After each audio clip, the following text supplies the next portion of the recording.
दोस्तों, जिस तरह से मकान का या ज़मीन का या खेत खलिहानों कहीं का वास्तु हम देखते हैं, उसी तरह से क्या आप जानते हैं कि टहलने के लिए बाहर घूमने के जब जाते हैं, तो उसके लिए भी कुछ वास्तु टिप्स है, जो हमको ध्यान में रखने चाहिए।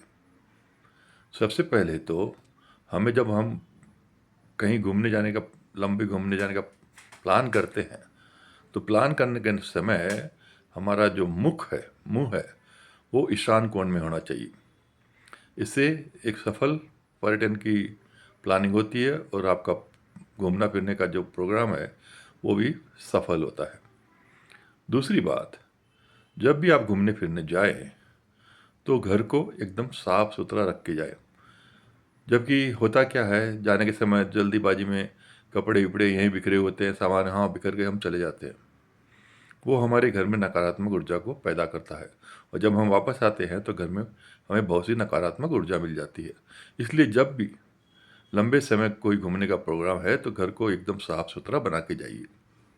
तीसरी बात, जब घर से बाहर निकले तो मुंह मीठा करके जरूर निकलिए।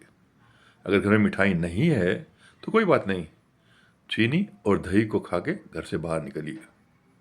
और एक बात और ध्यान रखिए, निकलने के समय जब आप चौखट को पार करते हैं, दहलीज को पार करते हैं, तो आपका दायां पैर पहले आगे निकलना चाहिए, उसके बाद आपका दूसरा पैर।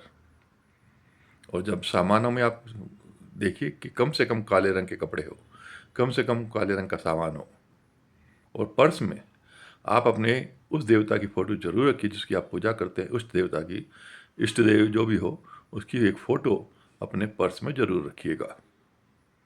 इसके अलावा जब आप वहाँ जाते हैं, जहाँ भी जाते हैं, वहाँ के जो भी आसपास में तीर्थ स्थल है या कोई भी भगवान का मंदिर है, तो वहाँ जरूर जाइए, क्योंकि कहते हैं कि स्थान देवता की पूजा करने से आपकी यात्रा उस स्थान में जहाँ आप जिस कार्य के लिए गए हैं वो शुभ होता है।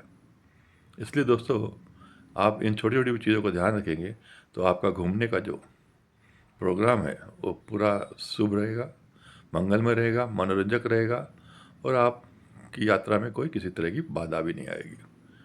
मेरे इस चैनल को लाइक कीजिए, सब्सक्राइब कीजिए और शेयर ज़रूर कीजिए।